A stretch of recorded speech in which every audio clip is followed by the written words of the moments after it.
Welcome to this episode of Be the Wolf. I am here today with your sales leader, Nick Loise, and we are going to talk about sales stuff, obviously. But one thing I want to say before you are like, oh, I don't like sales, I'm going to turn this thing off. Here's the thing that you need to know, especially as an entrepreneur. Even if you don't like sales, you need to not be afraid of sales, because what you have resistance to, even if you're not that great at it, if you don't have the skills for it, especially with sales, the things that are in your way making you avoid it are things that are going to affect your business in many, many ways.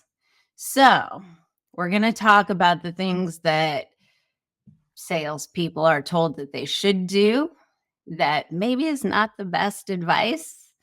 And we're going to dig deep into a whole bunch of other stuff. But again, if you have a resistance to sales, you're definitely going to want to listen to this, because the stuff we're going to talk about is going to help you hire good salespeople. It will help you hire good sales managers, and it will help you become a salesperson for your business in your everyday life. Okay, so before we dive deep, Nick, would you tell us a little bit more about what it is that you do? Sure, of course. Well, first off, great introduction. And I really couldn't, I agree with you so much. I run into this problem all the time with solopreneurs, entrepreneurs, small business people that just say sales is icky, right? It's just junky. I don't like to do it. I like servicing my clients, but I don't want to sell to them. And I loved the introduction that you did of saying, hey, you got to lean into it. Let's do it in a way that's humanistic, that's ethical, that is, but if you don't focus on it, you're not going to have a business. So you need to focus on sales. So great introduction. Love that. Love that. I'm going to get a copy of that and send that out to people. But so a little bit about me and the work that we do. Nicholas Luisi, I'm founder of Sales Performance Team. I founded the company going on 5 years now, and really created the IP that we use, the processes and the systems, and have really tweaked them over the years. But I created them in another company. On my exit from that company, it was a private equity owned company. They didn't want to go deep into the sales realm. They were more marketing focused. So they allowed me to exit with the IP that we created, as well as, so we kind of spun off the business, if you will, and we serviced a lot of the clients that were part of the original company. So I've been doing this now, we'll say, 8+ years, right? Maybe even longer if I go back and think about it. I've been in the sales game far longer than that. As you can see, I got a gray beard, a little bit of hair. I started selling in the early 90s. I have been a producer, right? Started a couple different companies, had a venture-backed firm where I had some venture capital. We grew that, exited that. Then I went to go work for the private equity-owned company, and now. I love working with small businesses. I love your audience. I love focusing, helping people, small to mid-tier businesses, helping them up-level their sales team sales, putting some order, putting processes and systems. One is it helps them on the revenue side, obviously, helps them on the cash flow side. But most importantly, for small business owners, when you go to sell your business, you have something there. You have sales processes and systems. So your new buyer doesn't have to create everything anew, and doesn't have to think that they're going to be in the mix of things having to sell, because no one's going to buy your business. So it increases enterprise value. So I love what we do every day. It's fun. Some days are better than others. Today's a good day because I'm talking to you.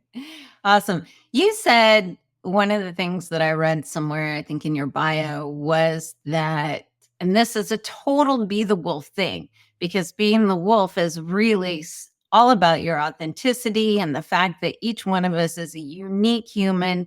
And by extension, our businesses are unique. What's going to work for one business is not necessarily going to work for another. And you said something about, for every company, the formula has been slightly different, and you love cracking the code. Tell me a little bit about that. Well, I think you're 100% correct, right? So we are not one of those consulting, for lack of a better phraseology, or fractional sales companies that has a one size fits all. So we have to kind of get in and take a look at the DNA of the organization, the DNA of the sales team, the DNA of the founder, as well as, most importantly, the DNA of their ideal customers, right? So our ICPs, avatars, whatever phraseology they need. And then from that, we could craft a sales process that is really not a one size fits all, but is bespoke to that organization and help them implement it and then up level their teams by adhering to it. So, a lot of times we get in and they've got, 50,000 SKUs, right? And there's just too much for the salespeople to sell. So we have to either micro that up or focus different salespeople on different SKUs, right? So everything it is always evolving in the game of sales from a tactical standpoint, from a tool standpoint, but also from a process standpoint. And the one thing I hate is, a lot of people have a playbook that maybe worked in large companies, right? We talk a little bit about this. I was just talking to somebody about this, and they hired a couple different people from Google, and they were a digital marketing agency. Well, they realized those people couldn't sell, and those people were really dependent on the name of Google from getting in the door, right? And Mhm. I said, well, that's because nobody really sells Google. Everybody buys Google, right? We all need to know that we need to be there. And so you have to look at your DNA, who you're selling to, and fit the right sellers into that also. Do you need heavy duty hunters, right? Wolves, if you will, or do you need account executives, right? That may be a little bit more passives. So it's a phenomenal, it's fun time to be in sales right now because everything's a little upside down. And we could talk a little bit about that, but it's we love the work that we do. Yeah, it's interesting. We put these, like, a lot of people try to put these cookie cutter processes in place. And that can be a good starting point. Like, you implement it and figure it out, kind of. But I notice with anything, like when I work with my clients, yes, I have a process, I have a plan, I have a program, I have a system. And it's not going to be exact for everybody. I have to modify and adjust based on the person I'm working with because not every person is the same. And so, in that same way, we both come in, we have an idea of what we're going to do. Our basic idea is similar. And you said, I love this. What was it? Oh, it's that you love to approach all problems and opportunities through the lens of acquiring more customers, selling more to them at higher prices, and getting them to come back for life. I especially love that last one. So if you think about that as the process, this is what we're doing, and then adjust as needed, I feel like that is really awesome, really great. If we go back one step to what you said, and I really want to go, I love your approach of saying, hey, listen, I got processes, I got systems, but I'm making it bespoke to the client. And if you work with somebody that is just taking a playbook, let's say off the shelf, or they're one size fits all, we'll use it in the work that we do in sales, right? And a lot of the work we do is outreach, and a lot of work we do is through in emails or through LinkedIn profiles, and then sending messages as well as getting on the phone. Well, just take a look at your inbox. Take a look at your LinkedIn inbox. Every message looks the same, right? Oh, yes. Right? Bumping this up. Hey, just want to make sure you didn't miss this. Hey, can we set an appointment? So these, even the subject lines, nobody's being creative. And a lot of times that's just because everybody's going to the same consultants, or the one person's walking around with the same playbook. So your message to the masses, right? Or to the individuals does not look like it has any thought into it. It is a one size fits all, and it's generic, right? And so therefore it doesn't speak to your ideal customer profile. It doesn't speak to their pain. It doesn't speak to their problems, and it doesn't break through. And so then they say, oh, LinkedIn outreach doesn't work, or email doesn't work, or cold calling doesn't work. Right. Well, it does. It just means that you don't have the right approach. Yeah. And one of the things that I've noticed over the years is the bottom line, we get inundated, especially as business owners, with so much sales crap. And I say crap because I mean it. Um, but we get inundated with so much of it that the buyers have become more and more sophisticated. Sure. It takes something special to break through. Sure. So let's dive into the question of the day. What are salespeople doing incorrectly that they think that they should be doing? Well, I think we just touched on it. Using same messaging, using crappy messaging. Think of all the waste by not really defining who you are, right? Who you serve and what problems you truly solve. And then go to the marketplace with that, right? Sometimes small businesses are, we help everybody, we serve everybody, and they have such a broad tent. And on my position is let's go really, really, really, really tight, right? And then maybe we could be expansive or bring different products and services to different people, but really understand who that is. And so that's the first thing. The second thing that salespeople do that they need to stop doing is thinking that even though they had a discovery call, that is actually somebody that's going to buy. And so what we see when we go into organizations is pipelines that are bloated, right? Forecasts that are bloated because Nick had a conversation with Joe and the conversation went really good and Joe asked for a proposal because Joe was just being a nice guy. And so Nick now thinks that that's going to close. Well, it's not, right? And so you have to be, as a sales manager or an entrepreneur, if you're managing your team or a small business owner, you have to be maniacal of getting the fiction. We say the fiction out of pipelines. Deals that are stalled, or just if there is a story, get it out. If there's facts, then you keep it in, right? And so you have to kind of know what's going on with that. The third thing that salespeople do is that we talked about it, their messaging is like everybody else, and their processes is just like everybody else. And so what they don't do is focus on what are your problems, right? So if you're in a SaaS environment, they rush to demo it, right? Versus finding out truly, why are we here today? What are the problems we want to solve? How do we even think we could solve this together? Where is this on the scale of your 15 problems? Is this number 2 or number 15? Because it's number 15, it's never going to happen. Right. So Right. let's just break up right now and not waste each other's time. But we as sales people really have we are just pressured probably, and we're putting a lot of fiction into the pipeline. The fourth thing, and it's my new mantra, is I think we're creating generations of non-complete salespeople.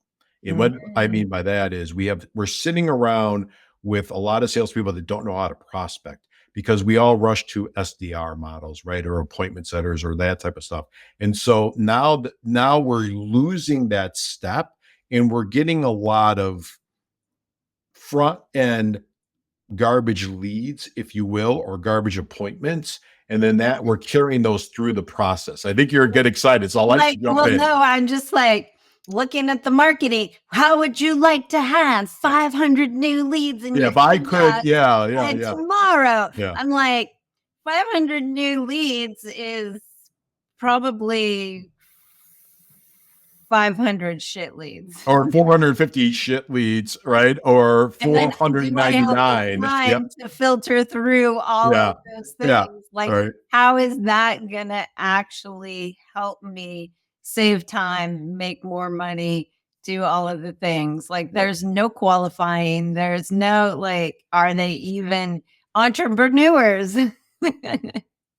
Amen on that. And I think I think marketing companies certainly are hyper aggressive, which is fine, right? Everybody's got to feed their family but they're putting so much into the marketplace. And there is I mean, go back. I mean, we could jump on and I could share my screen and look at my LinkedIn and hey, I could get you this. I should go to my email, my spam filter, 50 leads, 500 leads, 3 appointments a day. And it's just too much, right? And listen, I keep a whiteboard to remind myself in my office off to the side of how much I've wasted in marketing spend by falling for these. And I should know better, right? But you want to try stuff, you want to do something new, you want to go to an outsourced firm versus your own just for speed, right? But the only thing that works is blocking and tackling, right? I used to joke and hold up a football, Vince Lombardi, gentlemen, this is a football, right? And so every day we're going to practice the basics and just go back to what I said is create complete sellers again, right? The seller that is prospecting and really having really good prospecting conversations with people. Now moving them to some form of sales interview, discovery call, fact of finding, whatever it is and whatever you call it, go there and go deep and have a really good conversation with people, not just running to your solution. And I think that's the problem. And listen, every time I point, I got four fingers coming back at me, right? Because there's times where I could have said I've done that too. And you have to realize that. And to be a good teacher like we are, to be a good coach like you are, you have to really understand that process. And it's really phenomenal to see a seller that gets it, or an entrepreneur that gets it, or a salesperson that gets it, and watch them go through the process and say, oh, they really understand that. Sometimes it's innate, right? And sometimes they've taken the time to educate themselves and train themselves and really focus on that. The sellers that know the problems that their customers are facing are the ones that are successful, right? You know your 5 to 10 top problems that your clients have, and you know how you solve for them. And you probably intuitively could figure those out for your people because you're a master at it, right? But so we need to get other people to have that skill set to innately know what are the problems, or if it's a different kind of buy, what are they aspirationally trying to achieve and why are they coming to you? Well, one of the things that I really notice about a lot of salespeople is that they're so focused on making the sale that they're not listening to what I have to say. And sure, a lot of people, when they're just so desperate for a solution, I mean, you could tell them you're going to give them monkeys and they're just going to reach because they're in that panic state and like, oh my God, you're going to help me. I don't know. But one of the things that I know about humans is, and it might be more important than food, is we need to know that we exist. And so that means when you're talking about having a sales conversation, I think one of the most important things is that your prospect feels seen and heard.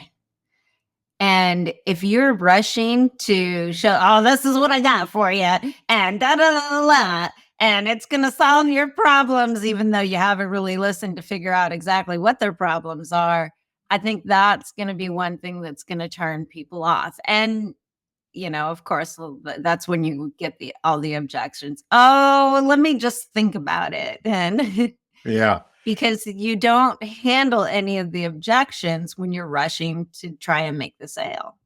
Well, I think too, I think you're spot on with that. And I think what happens where, we get this all the time, oh, objections are what kills me, right? And they think that there's magic powder that we could pour over them, or just one phraseology, ninja phrase that they could say in an objection that will make it go away and pulled out the wallet.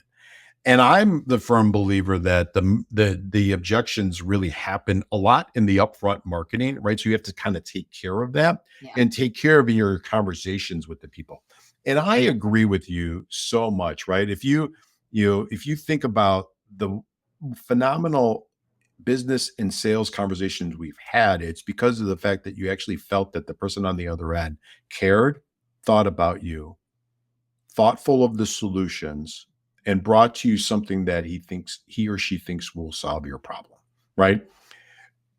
Just like the doctor, right? I remember a year ago we were looking at a specialist, and there one guy did not feel like he was listening, did not feel like he cared, felt like it was just part of a cog in the machine, right? And it's like, you know what? No, no, I'm going to go out and look for somebody else. And then you find somebody that not only had the skill and the empathy, but also listened and took the time to educate you. And you have to kind of have that skill set with your prospects. You have to kind of take that time to educate them. I used to put up a screen that said the I can't show the picture because I don't have it, but I'll use my hands.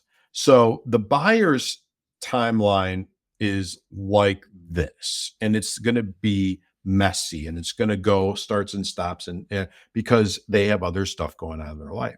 And we as salespeople want it to be that small, right? So we want it to be as soon as I show up on the call, I want that credit card out, and I'm ready for you to buy from me, right? But we can't be lazy. We have to do the work as sellers, as entrepreneurs, as small business people. And we have to get our teams to do the work to truly understand them, right? And so that's the one question we have is, okay, great.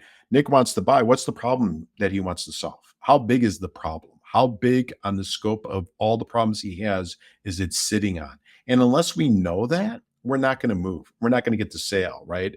And it's going to be, once again, a lot of proposals, a lot of potential, a lot of people that are going to buy pretty soon, a lot of deals that are coming in that never happen. And that's difficult. It's difficult for everybody. And so then what happens? The salesperson then becomes in chase, right? And this is how salespeople get the bad thing, is because of the fact that they now are calling constantly. Hey, are you ready to buy? Emailing, hey, Nick, are you ready to buy? Because they're getting pressure. Just moving this up to the top of your inbox. Right. Yeah, just bumping this up, making sure you didn't miss it. Well, if Nick wanted to buy, he would have found the email, right? Yeah. If Nick wanted to buy, he would have found your phone number and said, hey, we're ready to move forward with this. Let's get going. But we think, and there's a great book on it. It's called The Jolt Effect, and it's written by the guys that did the Challenger sale. And what this book does is it evaluates calls. And when the person is kind of in a slowdown mode or isn't ready to move forward, by pressuring them more, it repels them. It doesn't move the sale forward. It actually elongates the sale or kills the sale. It's delicate balance. It is a delicate balance, and it's a delicate skill set. Yeah. You have to be able to push. Right. To a degree, but if you push too far, then people are turned off. And I think one of the things that really happens with that is I think it comes from what place are you pushing? Are you pushing because you're desperate for the sale? Or are you pushing because you genuinely really care about them and you know that you can help them? That's where I say it's a delicate balance, right? Because I do believe that if you believe that your solution is the solution for them and will get them to where they want to go, right? Then it now becomes your duty, right? To do that. It's a delicate balance. Listen, since the day of time, we are all still mammals. And the status quo and keeping within the tribe and keeping around the fire is the same, right? We have not pushed ourselves away from that or from that. We haven't evolved from that. And the one person that moved away from the tribe, we never saw him again, right? So we're like, okay, well, I'm never going to do that because of the fact that, I'm going to be that. And so we have to realize that. And the situation that I'm in may not be the right situation I'm in, but it's what I know. And you're coming to me with something new, and that new may be better, but I have no means. And plus, I've had other people come to me in the past and made promises that didn't come to fulfillment, right? I say, listen, a lot of times we're not only selling to Nick today, but we're selling to the ghost of Christmas past. Yeah. Things that happened to Nick in the past where he got promises, right? So the whiteboard of all the marketing things that I've invested in that didn't work. Well, you're going to have to go up against that, right? And I'm going to be very, very, very, very, very hesitant to make that investment in something new unless I am 100% sure that it's the right thing to do. Yeah. I mean, they have to feel certain. And we don't like, let's face it, especially if you're a service-based business, you don't want that client that's going to be so desperate for a solution that they're going to buy, even if the sales is worse, because most of the time. I mean, I've been there. I've been that person. But I was always a really good client because I was just like hungry for knowledge. Teach me, teach me, teach me. And, people love that. But in a lot of times, the people that are in that place are not patient enough to do the work. They're not patient enough to actually follow through with their end of what they need to do. And if they don't have results in 2 weeks, they're just out of their mind. Yeah, there's a lot of pressure, right? Because of the fact of what you just said. You said it very elegantly, right? They're out of their mind. This has to work, right? If it doesn't work, I put all my chips proverbial in the middle of the table, if you're to use a poker analogy, and all of a sudden I didn't get the full house I was hoping that I'd get, right? And so there's a lot of pressure, right? And I don't take that lightly. We started this conversation of, we got called in today by somebody who the provider that they had didn't do the work. Now they need somebody to come on in, and that breaks my heart, right? So I understand, I understand with sales, with business owners, that maybe sometimes they made the decision, it's the wrong decision, and now they've got a fire that they got to put out from under them. They don't have any clients coming in, and there's no cash, right? That's pressure. You'll feel that, right? Sure. Or big client fell off, right? And they didn't do the prospecting ahead of time to backfill. So when they lost that client, they're exposed. So I understand. And that's why we love what we do, to kind of say you always have to be prospecting, right? You always got to be Yep. filling the funnel. So because that will happen, life does happen. Yeah. Even Companies get bought, people pass away. A new person comes in that's now in control, and that person has a relationship with somebody else, or just wants to kind of make their proverbial self known, right? And plant a flag. So they're going to go out to three bids. And so, business is tricky. And you gotta constantly think, okay, what could go wrong, and how can I play so it doesn't go wrong? And one of the things that I talk about is the success zone. And a we sort of each have a set success zone. And so what that means basically is that once we hit the boundary of that, we're kind of capped out. And so if we sign a new big client, inevitably we're going to lose four little ones. And it's going to kind of create this balance until you expand your success zone. And I think the challenge of entrepreneurs is to be continuously expanding your success zone, because if you don't, you're going to be stuck. This is when we hit those plateaus and we can't break through it, even if we're constantly prospecting and things like that. But what I wanted to ask about is, let's talk about salespeople. What are the qualities that you need that you need to work on to be good at sales? So I think you hit it on the head. You have to become a phenomenal listener. Have to become it. It's a non-starter for me. You have to be a really, really, really good listener, and be curious, right? Those Mhm. that are curious are the best. I say, listen, sales is an ABC, always be closing. It's always be curious. And I want to know more about you, and why we're having this conversation, and what led up to this conversation, and where you want to go, and what you help to achieve, right? So I want to know that. That's the first thing a good salesperson has. Second thing is they have internal motivators and drive, and sometimes we would call that grit, right? They've got something that pushes them through when they get those 52 no's, because they know that 52nd call or 53rd call is going to be a yes, right? So they have to have some internal motivation and grit. The third thing that they need is they have to be coachable, right? They need to be coachable. That's why historically we gravitated towards athletes. One is their drive. They want to succeed. They know how to follow a playbook. They could be coachable. I also like people that came from the arts, right? They Mhm. want to succeed. They have a high performance mentality, but they're used to getting coached. They're used to getting instructive and sometimes destructive feedback, right? But it doesn't break them. And so those are the things, those are like the, now you didn't hear me say sales skills, right? Right. You didn't hear me say, oh, that they had to come from XYZ company or have 22 years of experience. In fact, I don't want any of that stuff because all that stuff's going to be bad, right? And so I need to break them of their old habits. So I rather have them anew. So those are the things that I'm looking for. We test for those, right? We do personality testing for those. Then from there, we could teach them the skills.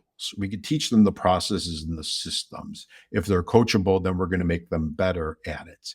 But I think it's those, right? I think it's those. And I think, and this just came to me, but I think I always look for it. What's their ethical core, right? Are they going to be truthful to their clients, or am I going to have messes because they're promising things up the wazoo? It ain't going to work. Right. So those are the 5 things that we look for, right? Those are the non-starters. Well, and that last one, it really is a sense of authenticity. And they've actually measured this, that the highest frequency of human emotion is authenticity. So if you're, it's gonna sound woo-woo, but it's backed by science. If you're like emanating authenticity, that you're actually more desirable to be around, you're more trustworthy. And so you're automatically building something that somebody that's not feeling authentic is doing so. And again, that comes back to, am I here to serve you? For the people that hate sales, when you genuinely believe that your product is going to help somebody, sales is service. Yeah. It's not this thing that's slimy and sleazy. And sure, there are plenty of slimy and sleazy salespeople out there, but there are lots of really great salespeople out there as well. Yeah, it's interesting. I was just talking to somebody another podcast last week about, when did sales get that flip, right? It's When did it change? And there's a gentleman by the name of, and I want to give credit where credit's due, Todd Saponi. He's written 2 books, right? The Transparent Salesperson, the Transparent Sales Leader. He's a fellow Italian, and he's Chicago too, so I like him already. But he's a sales historian. He goes back and does research. And so I actually pinged him this morning about that because I was thinking about this. And he said it started in the 20s. So everything that he could look at, it started in the 20s. One is because there was a mini depression, mini recession in 2021, and there was an oversupply and abundance in the marketplace. So we had to become pushy. And he goes, and that began it. And so if you think about it, it's easier today than ever to start a business. That's good and bad, right, for many people. But many people are getting into businesses that don't have the skill set, so they're going to default to pushy sales tactics. It's a balance, right? Because I go back to my doctor analogy. Well, the doctor the internal medicine doctor that gets Nick in his chair and says, okay, let's look it over. You got to stop smoking. You got to stop drinking. You got to lose 50 pounds or you're going to not see your children's weddings, right? That type of thing. He's got to sell that to Nick.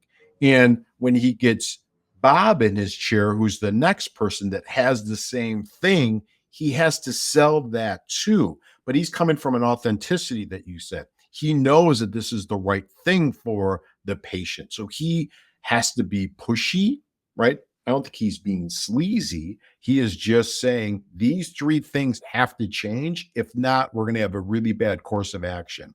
And I think as a salesperson, when we have that good diagnosis, right? When we have that good listening, when we know where they really want to go, and we have a body of knowledge to say, if you don't do X, Y, or Z, I know that 1, 2, and 3 is going to happen, and those are going to be bad. So let's get you to do A, B, and C. And here's how we do A, B, and C for you.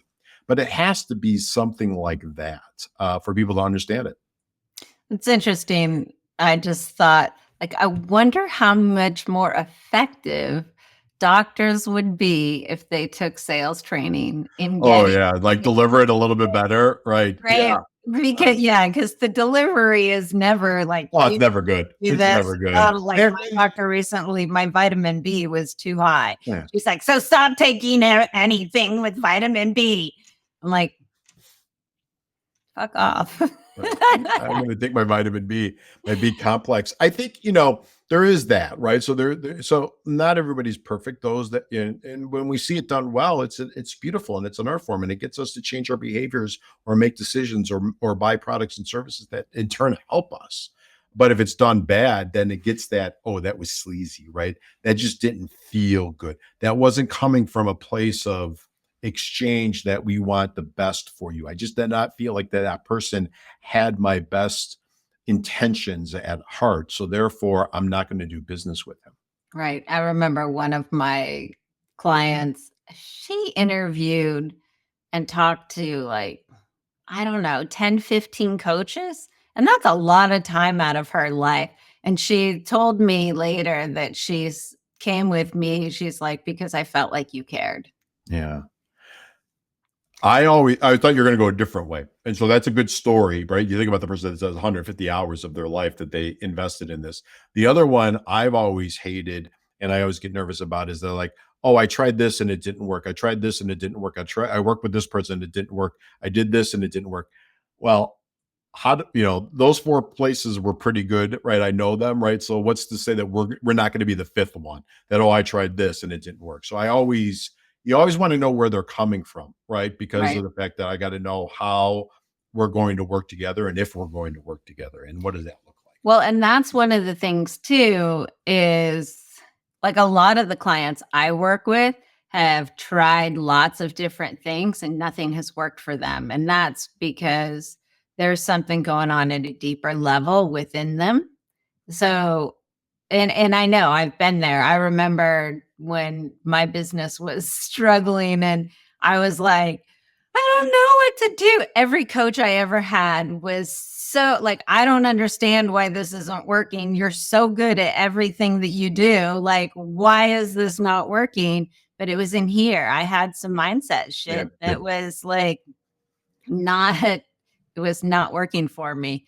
And Don't when you think all business problems come from here? I Comes do, I think I had a great mentor, a gentleman, phenomenal marketing and business mentor. Dan Kennedy is his name. So yeah, go find him, read his stuff. you did some books with I him, worked with them. I did some books. I did some products. Right, very good.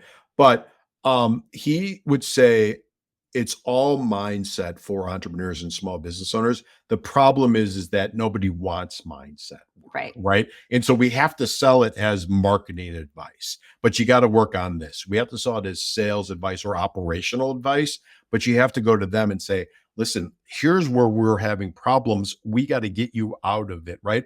Or you have limiting beliefs and therefore, your business could be 20 million, but you're sticking at 3 because of these limiting beliefs. Right. Mm, And it's even when I was talking about that success zone, yeah. you could be, if your success zone is 3 million, you could be bringing in 20 million, Right. but you're spending like But 17 million well, on yeah, right. you Make it don't up on volume, right?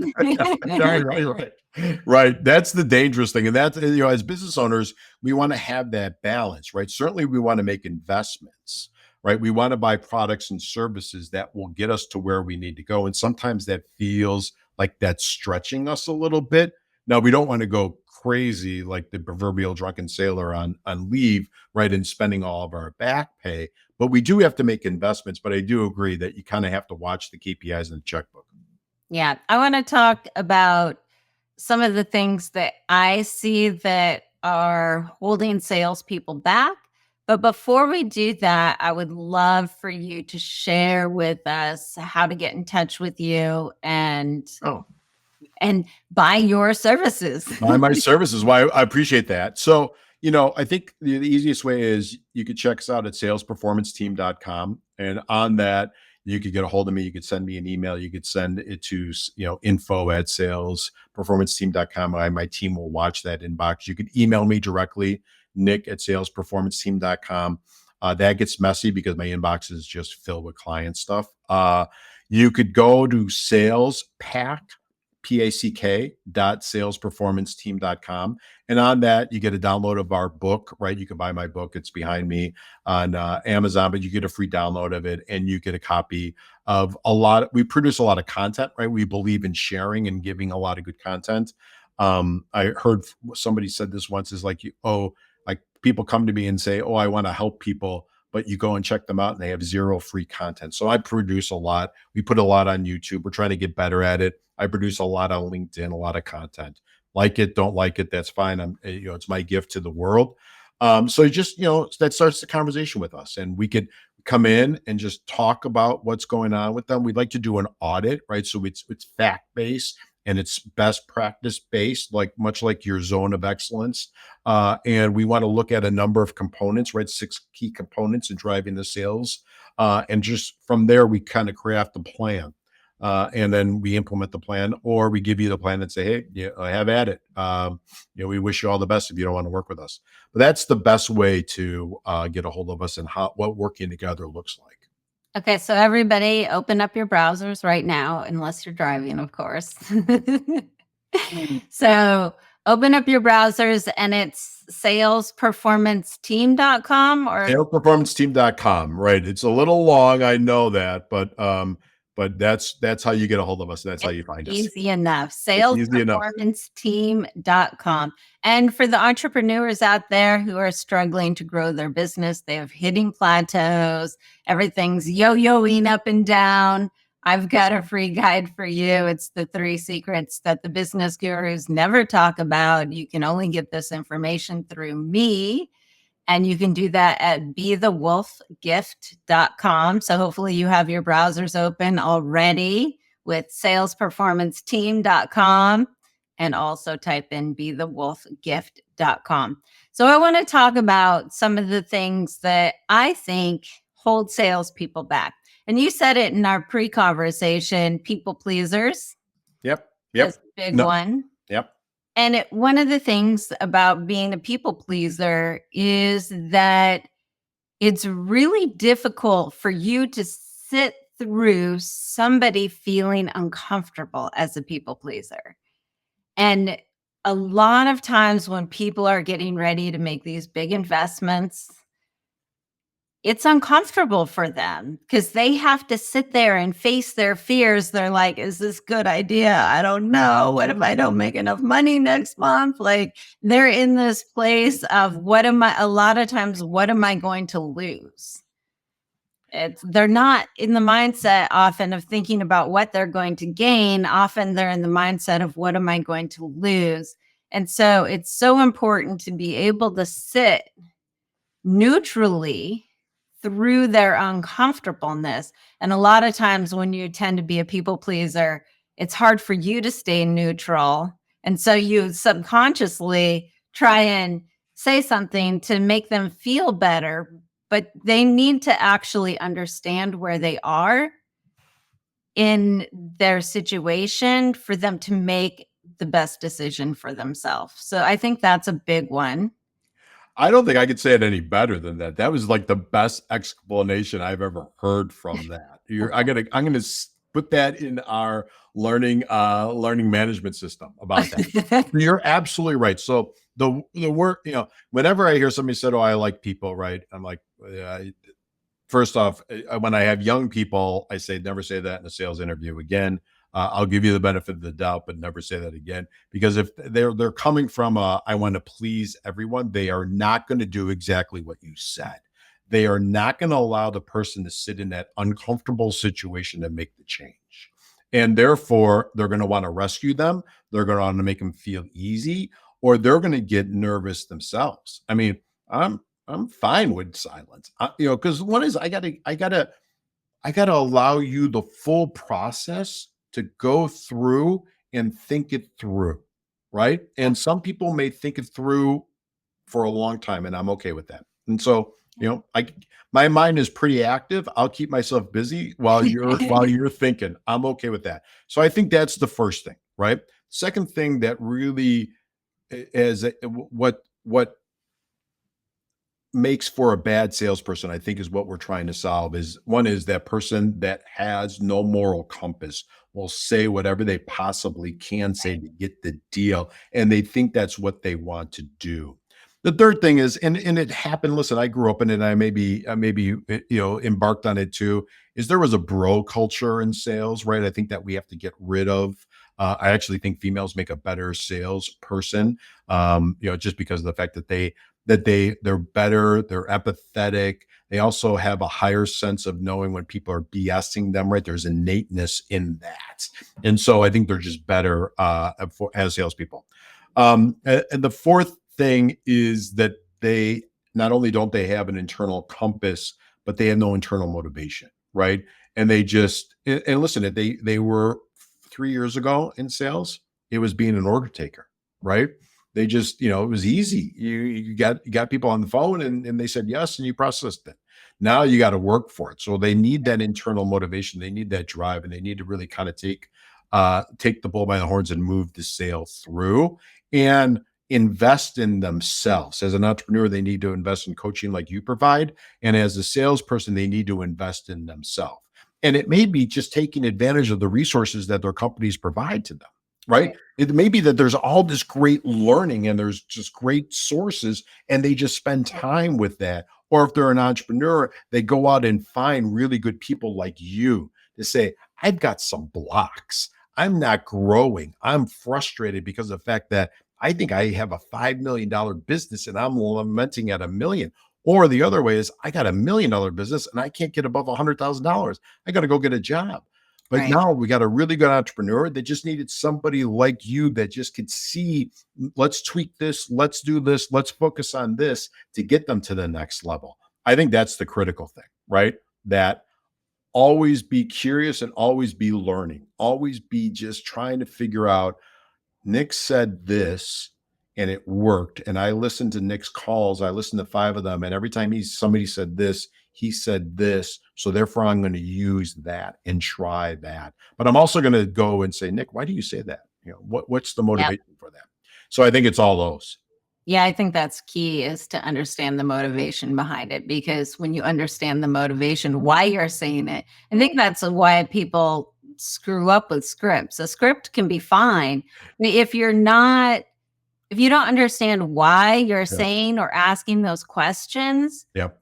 then because the conversation is never going to go exactly to the script. So if If you it don't, did, we're in trouble. you Because don't, nobody's that good, right? You know what I right. I mean? They mean, ain't buying, right? so if you don't know why you're saying the thing, you don't know how to respond when they shift pivots. The other thing that I think, and it's for the same reasons, if you have trouble with difficult conversations, period, if you have trouble standing up for yourself, if you have trouble um, firing people, if you have trouble, all of a sudden I can't think of Taking on conflict, I difficult think. conversations. Yeah.